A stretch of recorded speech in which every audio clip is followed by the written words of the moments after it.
Good evening. This is the Rotary E-Club of District 7710. Welcome, and I'll pass it to Kathy to introduce our guest speaker tonight. Thanks, Jan. I'm very excited to welcome Rod Colon as our guest speaker to the program this evening. Rod is a motivational speaker, diversity and inclusion leader, career strategist, master networker, author, and radio show host of Own Your Own Career with Rod Colon. Please join me in welcoming Rod to the program this evening. Rod? Thank you so much. Really appreciate it, and great stories and about the summer vacations, which was great, as well as welcome Lane Jones as well. So fantastic to the Rotary team. And for the next couple of minutes, what I'm going to do is share with you my love and my passion in helping students and professionals manage their career as a business. A wonderful business, a wonderful enterprise called you, as the CEO of Me Inc. Enterprises. So how it started is I worked at JP Morgan for many years, about 16 years. I was in most of the time in human resources, and I got to hire many and let a few go as well. And I realized that over that period of time that individuals they really didn't have the insight of what happens behind the curtains of corporate HR and the entire hiring process. And I made the decision to leave corporate to start my own practice, where I've been a solo entrepreneur since 1997. Blessed to simply be able to help individuals in truly managing their career as a business. And that's what really the theme and topic tonight's going to be about. What is it to manage this wonderful business called you? So when we look at it, let's just see here. I'm not able to see if I can move it. There we go. Perfect. I had to unblock something here. So you as the enterprise, think about the major functions carried out by any great enterprise. The branding, the marketing, the sales, the R&D, the public relations, etc. Well, you need to start doing that as well. And many of you are in some aspects, but not putting it together from a business standpoint. So we start thinking about your career as this great enterprise. You know, all of its day-to-day operations must be managed and coordinated. Who else but you better qualified to take charge of this great enterprise? So when I bring individuals up on stage with me, and they're certainly haven't practiced this at all, and I just say, "Hi, Lane, come on up," and then I say, "Well, Lane, tell me a little bit about yourself." Usually, the standard pat answer is maybe their title and some general information, but it really doesn't tell the story. And then I ask Lane, how excited are you about your services and your business? And usually the answer is, I'm good, I'm okay. I said, well, tell me about the company you work for, and tell me how are their products and services. And generally it's awesome, great, fantastic. Oh, what? So why is it that we talk so well about the organization we're with, but we don't see ourselves that way? And for many, it's because it's humble. It could be our culture. It could be, I'm Hispanic, parents from Puerto Rico, factory workers, and all I knew growing up was be humble, know your place, don't push the envelope. And by and large, that's the way I went on to manage my career. And so much in the 21st century is truly to operate in a way that is unique, and it differentiates you from everyone else, because for as much as we don't want to feel we're competing with others, we are competing with others. So you as the CEO of this enterprise, we each need to treat our careers as the equal of any great enterprise. Now, naturally, each of us must step up to the plate as its CEO, and the concept is new, and I have to tell you that it's occasionally awkward, but you can do it. Because the whole aspect is many individuals say to me, but Rod, I didn't get into business. I didn't take business classes. I'm not a business administration or an MBA. I'm an artist. I'm in healthcare. I'm in everything else but business. And I'm saying, well, that's okay. You don't have to know business. but you need to treat your career as a business because you need to value it as such. And when we think of our clients, the company we work for, as a client versus an employer, it begins to change the mindset. But we have to provide value, know our value, know what we're bringing to the table. And this will make it much easier for us to truly acquaint ourselves to what it is that we're going forward. As a business owner, it's no longer tell me what to do and I'll get it done. It's a now, yes, providing great services and value, but also knowing what's down the road. What's the training? What's the education? All these things that you need to do. Now, I love the mission of the Rotary, which is to serve. And I'm with you about serving and providing. But when it comes to managing your career as a business, we absolutely need to look an internal look of ourselves and what we bring to the table. So the humble you doesn't always quite make it in managing your career as a business, where we have to identify that. So there's a mindset shift that goes on. And mind you, these next 20 minutes is not going to, I wish I could, sprinkle some pixie dust on you, but from Disney, but it's not. It's going to take some time. And it's not easy, and it's uncomfortable, because when we talk about networking and branding and all these things, they don't come easy to us. Unless you were in sales and can easily transfer selling a product and selling yourself, in the thousands that I've met over the years, very few people can do it easily. So here are a couple of things in helping with the mindset shift. You work for your family, for your loved ones, and your significant others. You provide great value to your client, the organization you're working for. So there's a big difference. I work for my family, but I provide a great service to my client. You can never coast when you own a business. You need to articulate how you are showing and developing in value. And you must learn to think like a CEO. And look at the picture below, right? There are different departments. So when someone says to me, Rod, this networking stuff that you do, it just doesn't work for me. I'm sorry, what part doesn't work for you? Helping someone or being helped by someone? But what do you mean? He says, well, networking is not selling. And if you think that's what it is, you're mistaken. But networking is about building friendships by helping, supporting one another, all right? And for many, that's just different and uncomfortable. But to be good at networking, that means you really need to know who you are and where you're going. Because if you don't, networking and having a conversation can be very uncomfortable, very awkward. What do I say? I'm not looking to sell anything, but what I'm supposed to say? So this whole aspect of knowing who you are and where you're going comes very, very, it is essential when networking, when interviewing, when putting your resume together, when putting your value proposition, your letter for introduction. Because if you don't know who you are and where you're going, you're worried about it in the moment of what you're going to say, and you miss the opportunity to truly network, which is to find out about the individual and see how you can help each other out. So your offerings and services, your offerings are, what is it that you provide to the marketplace? And once again, these are just awkward words, which is, what do you mean marketplace, Rod? What do you mean by that? I'm not an orange. I'm not a widget. I'm not a machine. I'm an individual. I gotcha. I understand. But when we start looking at ourselves this way, we raise the bar of how effective and efficient we are in our brand. So what is it that you offer? And that means we need to say, well, what is it that you're great at? What do you mean, Rod? Great. Exactly that. Great. What is it that you do that you feel you're great? And that's such a struggle for many individuals. But we need to feel that way, as we feel that way for many times the organization that we work. What are your core competencies? What are your titles?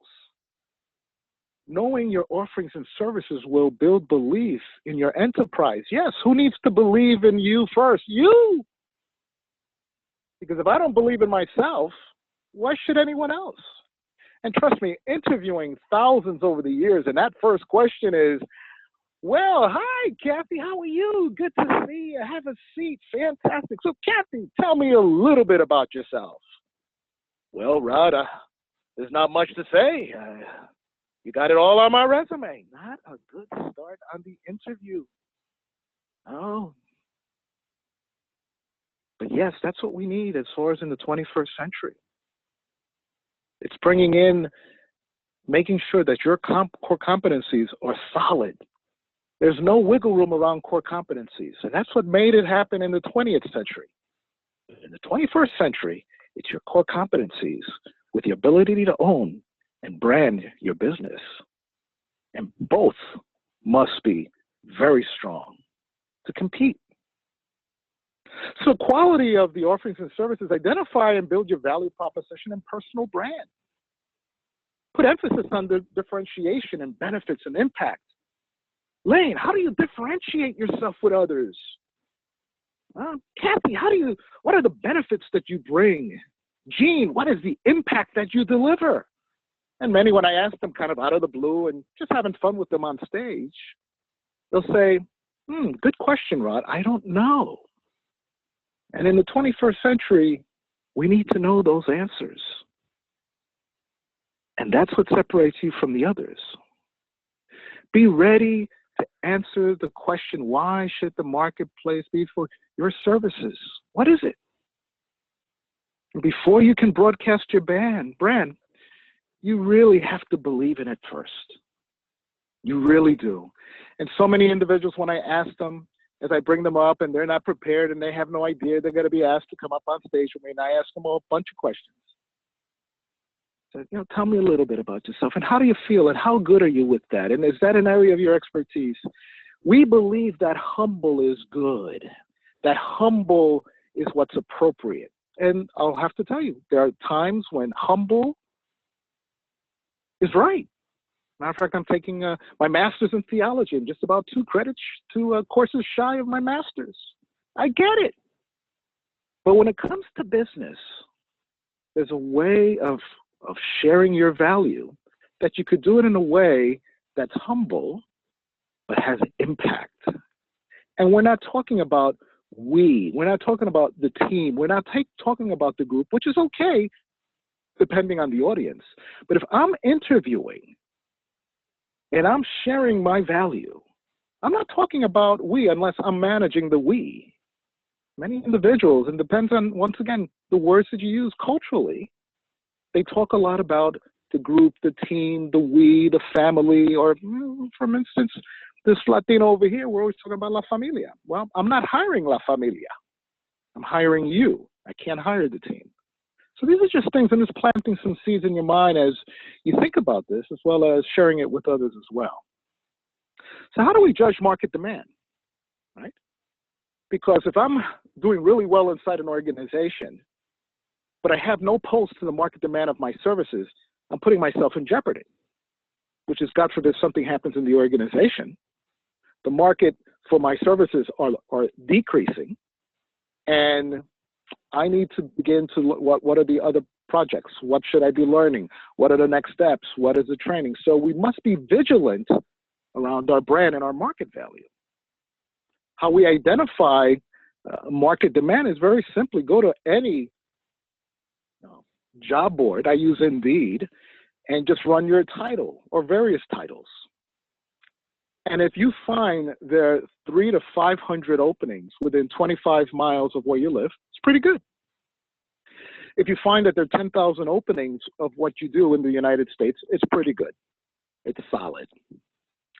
But if you're running a search throughout the United States for your title and multiple titles, and you're finding 100, 20, 16, 75, 130, we're running into an issue that the market demand for the title that you're using is not in demand, and you're at risk, especially if the organization that is now highly in demand of your skill set, God forbid something happens to them, what do you do? And that's how businesses think. But yet in school and in colleges, we have not been brought to think that way. Leverage your network to explore the hidden job market. That's right. I have a network, and I encourage individuals to build a powerful network of individuals you know, you trust, you like. They're there for you. You can lean on them, and they can lean on you. And you're constantly helping and supporting each other for network intelligence, market intelligence, for introductions, for leads. It's critically important. And certainly the tool for that is LinkedIn, and I'm sure all of you are on LinkedIn. I invite all of you to send me an invitation to join me on LinkedIn as well. You become then part of my family. And anyone in my network that can avail themselves to help or support you in any way, make sure you contact me, and I'll be happy to make the introduction. All I ask for you to do is make a reason. What's the reason why?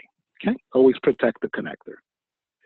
So as far as broadcasting your services, know that is your value proposition and market demand, and leverage LinkedIn. I mean, to me, LinkedIn is really the professional's website.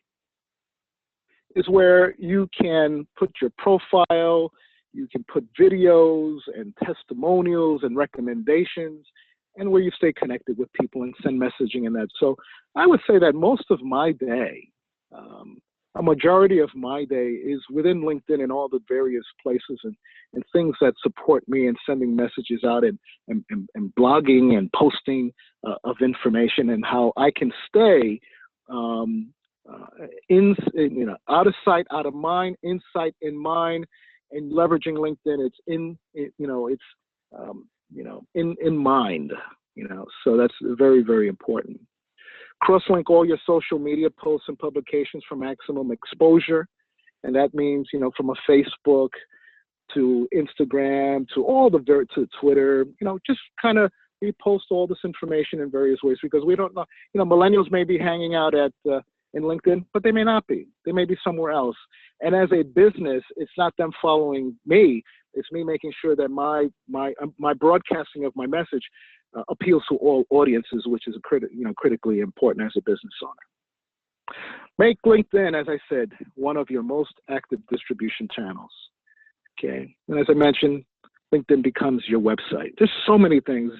The advanced search, which has been modified within the last few months, is a powerful tool to find out, who do your friends know? LinkedIn is not about who you know. LinkedIn is about who do your friends know. And most individuals do not tap level 2, which is my friends' friends.